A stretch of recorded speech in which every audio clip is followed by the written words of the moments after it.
bienvenue dans le deuxième épisode de mon podcast, Le Temple d'Astoria. Aujourd'hui, je voudrais parler du sujet de la mort, qu'elle soit symbolique, archétypale ou réelle. J'ai vu récemment une nouvelle tendance sur Instagram qui consiste à faire des reels avec l'intelligence artificielle pour changer des scènes de films, des scènes où quelqu'un d'important meurt. En l'occurrence, il y avait la scène dans Le Roi Lion où le père de Simba finalement ne se fait pas jeter de la falaise et survit. Euh, Moi, j'ai un gros problème avec ce genre de choses parce qu'en fait, on ne se rend pas compte que les morts dans les histoires ont un rôle très important.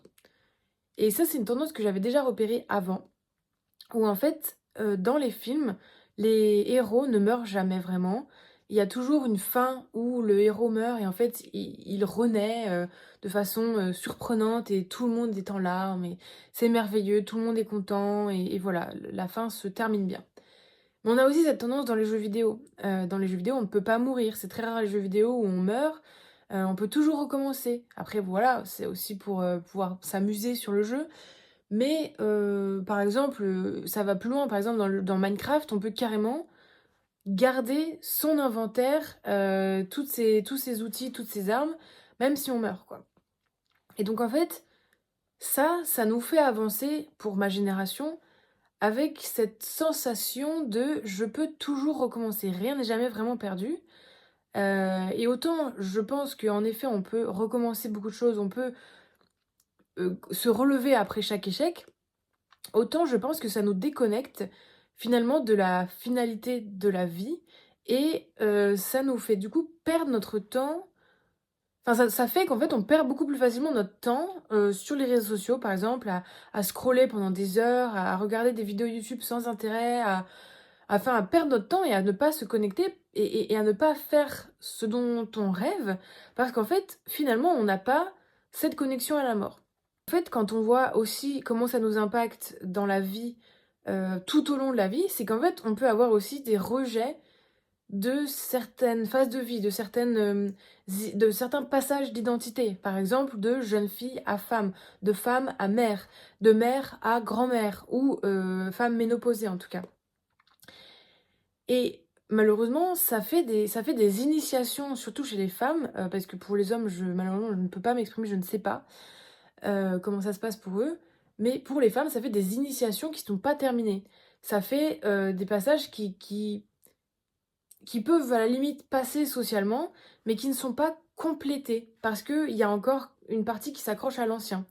C'est un petit peu cette mentalité Disney qui fait aussi que beaucoup de gens restent dans des relations toxiques, qui continuent à tolérer des choses qu'ils ne devraient pas tolérer, de l'irrespect total, qui continuent à rester dans des jobs ou dans des situations familiales, dans un logement, dans quelque chose, en fait tout ce qui ne convient plus, on a peur de laisser mourir les choses. Et en fait, finalement, la mort symbolique, elle est vraiment très très importante parce que quand on revient à des choses plus simples, la mort fait partie intégrante de l'univers. C'est-à-dire que à chaque saison, chaque automne, les feuilles tombent. Pourquoi? Parce que la nature se prépare à mourir, à laisser mourir une partie de soi. La mort, c'est un processus qui fait partie intégrante du processus de renouvellement de la vie. Sans la mort, il n'y a pas de vie. Sans obscurité, il n'y a pas de lumière. En fait, on a dépeint la mort comme quelque chose de vraiment... on ne veut pas en parler, on ne veut pas voir, c'est tabou. Même avant, finalement, quand on vivait de façon différente et moins indépendante, quand on vivait encore avec notre famille, avec plusieurs générations, eh bien, tout le monde était confronté à la mort dans les petits villages, voilà, dans la société plus agricole. On était plus confronté à la mort parce que on voyait nos grands-parents mourir et on voyait aussi, en fait, on était face à la mort directement. On n'allait pas à l'hôpital pour mourir, on mourait chez soi ou on mourait d'un accident, voilà. Mais c'était quelque chose qui arrivait, ça faisait partie du quotidien. Enfin, du quotidien, j'exagère peut-être un petit peu, mais c'était quelque chose qui était vu, voilà. Et qui était considéré comme voilà une part de la vie. Tout comme on voyait les naissances, on accouchait chez soi et donc on voyait les naissances, on voyait l'arrivée de la vie aussi. Euh, Et il y a pas très longtemps, j'ai vu justement un reel qui parlait de l'histoire des chevaux, en ville et en fait, c'est vrai qu'on se rend pas compte, mais quand les chevaux traînaient des calèches et c'était le moyen de transport principal, surtout dans des grandes villes, en fait, ces chevaux étaient exploités et du coup, il y avait souvent des corps de chevaux, qui étaient morts du coup, sur le bord, du trottoir. Et en fait, du coup, même là, les gens étaient confrontés sans arrêt à la mort. Aujourd'hui, on peut passer des semaines, voire des mois, sans y être confronté. Et le problème, c'est que ça nous enfin, ça nous c'est pas que ça nous désensibilise, mais c'est que ça peut rendre la mort, réelle, de nos proches ou des choses beaucoup plus choquante. Parce qu'en fait, on a pris l'habitude de préserver nos sentiments avec, bah, du coup, ces fins de films, ces rien ne meurt, rien ne se passe.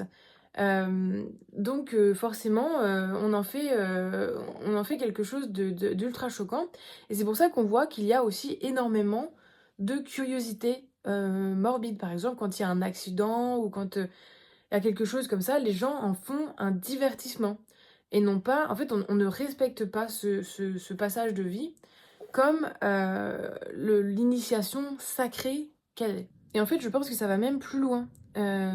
Ça nous ramène au tout de suite. Parce qu'on ne respecte pas le temps de la vie et on veut vraiment rejeter bah, aussi le temps finalement qui passe. Parce que la mort, c'est le temps. Euh, Quand on voit bah, du coup que bah, les personnes qui vieillissent se font de la chirurgie, font des injections de botox, etc., c'est pour cacher cette approche de la mort. C'est parce qu'on ne veut pas, on veut éternellement être jeune, on veut nier qu'on est en train d'évoluer, on veut nier que le temps passe, on veut nier que la mort arrive. Et je ne dis pas que c'est facile, je ne dis pas qu'on est censé s'y confronter tout le temps non plus. Mais dans nos sociétés, voilà, on parle même de transhumanisme, on veut chercher la science, veut chercher l'immortalité, même la religion, en fait, finalement. La religion répond à cette question de peur de la mort. On parle de vie éternelle parce que on a peur de mourir, mais est-ce que c'est vraiment une bonne chose finalement? Parce que croire qu'on va être immortel, ça nous empêche d'agir dans le présent. Ça nous empêche de valoriser. En fait, si on pense qu'une ressource est illimitée, on va pas la valoriser. On va peut-être en profiter, mais on va forcément la gaspiller. On va forcément la traiter différemment d'une ressource qui est extrêmement limitée et donc forcément précieuse. Et j'en reviens aux archétypes. Dans les histoires, la mort, c'est aussi... Enfin, dans les histoires, et du coup, il faut comprendre par là, dans la psyché, parce qu'en fait, les histoires, les contes, les mythes, etc., ce sont toutes les choses qui construisent notre psyché et qui nous permettent, bah, dès le plus jeune âge, en fait, de construire dans notre tête des archétypes qui représentent un certain nombre de choses. Et en fait, si on note la partie sombre de la vie, du divertissement, de la culture, des films, des histoires, il va nous manquer quelque chose.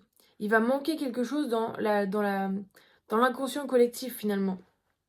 Euh, c'est pour ça qu'on voit par exemple le retour de la déesse sombre, parce que c'est quelque chose qui a été réprimé au profit d'une version de la divinité féminine très pure, très lumière, chaste. Voilà, on pense à la Vierge Marie. Mais c'est parce que du coup la déesse sombre a été reniée et finalement on peut aussi faire un lien en fait avec la déesse sombre et la mort.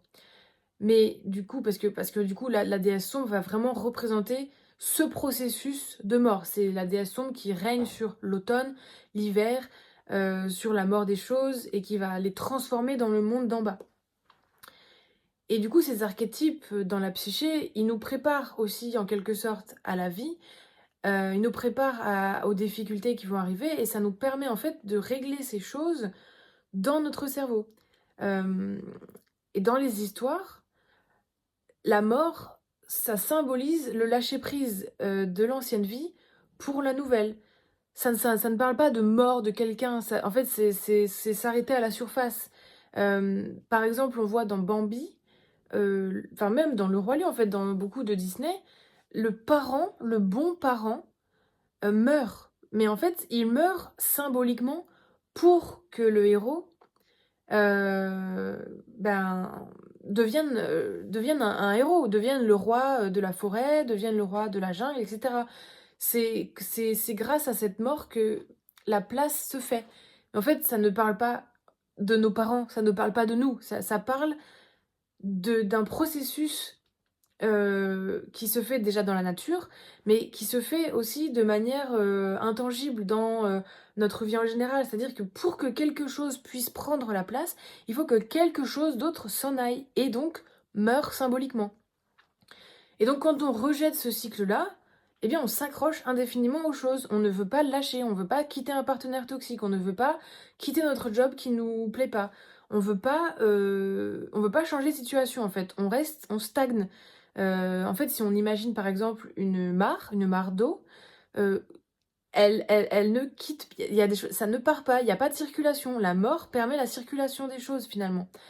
Euh, Sans la mort, il n'y a pas d'automne, donc il n'y a pas de renouvellement. Sans la mort, sans par exemple tous les petits insectes, sans la putréfaction, la moisissure, sans la décomposition des choses, le sol de la forêt, il se dégrade pas en fait, et ça remonterait. Donc tout finirait par mourir finalement, parce qu'il n'y aurait pas de place pour les arbres, il n'y aurait pas ce processus de renouvellement constant.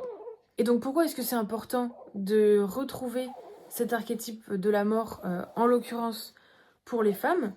Parce que finalement, les femmes vivent cette chose-là tous les mois dans leur cycle menstruel. On vit cette mort symbolique au moment de la phase prémenstruelle qui nous amène vers la phase menstruelle. Mais en fait, le moment de la phase menstruelle, c'est déjà l'hiver. C'est comme en hiver, déjà, c'est la mort qui règne en hiver, mais c'est la mort qui a gagné symboliquement. C'est l'obscurité qui a gagné. C'est le froid qui a gagné. Mais cette mort, elle arrive d'abord en automne. Elle arrive au moment où les choses commencent à tomber, à sortir, à s'évacuer en fait d'elles-mêmes. C'est une nature en fait. C'est une seconde nature pour tous les éléments de la nature. Je répète beaucoup le mot, mais c'est que c'est directement dans l'ADN de tout. C'est directement dans l'ADN des arbres. C'est directement dans, du coup, en nous aussi, en fait. On fait partie tout autant de cette nature, on fait tout autant partie de ce cycle. Et donc, forcément, on est impacté par ça. Et donc, on ne peut pas le renier indéfiniment. Mais en fait, ça revient. Si on renie un archétype, il revient dans sa forme négative. Et c'est pour ça qu'on voit des actualités terribles, avec beaucoup trop de victimes et beaucoup trop de choses euh, qui ne devraient pas être. Donc, je n'ai pas trop envie de parler de ces sujets-là, c'est pas le sujet principal de la vidéo, mais bon, je pense que voilà, si je parle de l'actualité comme ça en général, des dernières années, vous comprenez un petit peu ce que je veux dire. Et en fait, une femme a besoin de ce renouvellement, pas que pour son corps, parce que déjà pour sa santé, elle en a besoin, c'est quand même un atout de vitalité de pouvoir se renouveler comme ça régulièrement, parce que ça nous permet d'éliminer des déchets, ça nous permet de rafraîchir un petit peu toutes nos cellules, ça permet de ramener la circulation, de réalimenter les zones qui en ont besoin, euh, et finalement même de se remettre en question et de redevenir une nouvelle personne. C'est une opportunité énorme d'avoir un cycle et de suivre les cycles, parce que ça nous permet de nous réinventer. Quand on commence à accepter cet archétype de la mort dans nos vies, c'est une assurance de pouvoir vivre toutes les prochaines initiations qu'on va vivre beaucoup plus sereinement. Parce que de base, on va s'y attendre et quelque part embrasser le processus. On va y aller. Par exemple, dans la dépression féminine surtout, on voit que c'est notre psyché qui nous emmène dans la mort. C'est notre psyché qui nous amène dans le monde d'en dessous pour qu'on élimine des émotions réprimées, pour qu'on élimine les choses qu'on doit lâcher, et finalement nous libérer et être plus légère et avancer et incarner une nouvelle identité. Souvent, quand on a une dépression qui dure et qui traîne, c'est parce qu'on n'a pas accepté la mort de quelque chose. C'est parce qu'il y a archétypalement quelque chose qu'on ne veut pas lâcher. On ne veut pas laisser mourir les choses. On a cette sorte d'innocence. J'allais dire Disney, mais finalement non, puisque dans Disney, ils n'ont pas peur. Enfin, avant, ils n'avaient pas peur de laisser mourir un personnage. Maintenant, c'est très compliqué en fait. Il n'y a personne qui meurt vraiment. Euh, et en fait, quand une femme accepte ce cycle de la mort, elle n'a pas peur de lâcher prise de toutes ces choses qui l'entravent. Elle n'a pas peur de faire le ménage symbolique dans sa vie. Et c'est comme ça qu'elle peut se développer. C'est comme ça qu'elle peut atteindre son meilleur potentiel, qu'elle peut muer, changer de peau à chaque fois. Euh, et s'améliorer et vraiment devenir la meilleure version d'elle-même.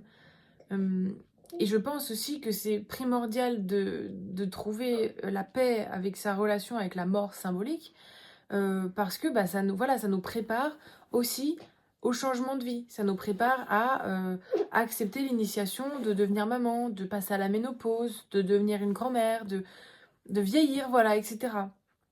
Parce que quand on refuse la mort à ce degré-là, c'est très compliqué et ça peut provoquer des crises identitaires, ça peut provoquer des déprimes, enfin voilà, c'est des deuils vraiment très durs à passer quand déjà on a une résistance dans nos croyances et on se dit ça ne devrait pas être comme ça, les choses ne devraient pas mourir parce qu'on n'y a pas été habitué en fait.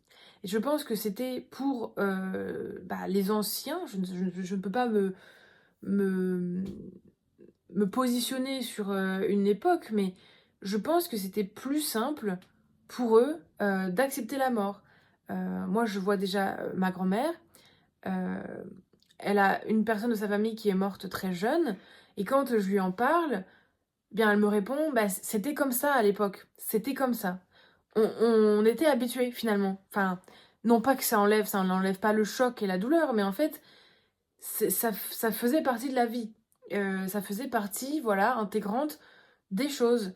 Et il n'y avait pas cette espèce de tabou autour de la mort. C'était juste un sujet du quotidien, comme voilà, la maladie, la santé, la naissance, les relations. Enfin voilà, c'était une partie intégrante des choses. Et donc, je pense vraiment que nous devrions changer notre rapport à la mort, s'interroger nous-mêmes, quel est mon rapport à la mort? Est-ce que derrière mes peurs, il n'y a pas une peur de la mort? Et en fait, vraiment s'interroger si ce qu'on fait au quotidien nous remplit. Parce que si on a peur de la mort, c'est peut-être aussi parce que ce qu'on fait, ça n'a aucune valeur. Et qu'on ne fait que suivre le mouvement, on ne s'écoute pas. Du coup, on a l'impression qu'on va avoir énormément de regrets, on n'a pas vraiment vécu ce qu'on a envie de vivre, qu'on vit un petit peu par défaut. Donc forcément, ça pousse, surtout le fait de devenir maman, ça pousse, ça confronte à sa propre mortalité, parce qu'on n'est plus, juste nous, on n'a plus cette espèce de temps illimité. Maintenant, notre temps, il est comme pris en vidéo. Enfin, c'est pas qu'il est en vidéo, mais notre vie de femme devient l'enfance de quelqu'un. Donc en fait, on voit tout de suite les choses différemment. Et je pense que ça aide du coup les femmes à plus faire la paix avec cette notion-là. Mais avant d'être maman, souvent c'est beaucoup plus difficile, et même bah, voilà, chez les jeunes et tout, mais même chez les personnes plus âgées, cette génération vraiment complètement déconnectée en fait de la fin des cycles, et qui refuse de lâcher prise, qui refuse les passages de vie normaux. Et avec ça, on refuse finalement les passages, on veut toujours rester les mêmes, on veut toujours... on dit je ne veux pas changer, je ne veux pas changer. Et du coup, on refuse les initiations, on refuse les changements, on refuse d'aller vers ce qui nous va. On veut passer... Enfin, en fait, on veut passer outre tout ce qu'on a à apprendre.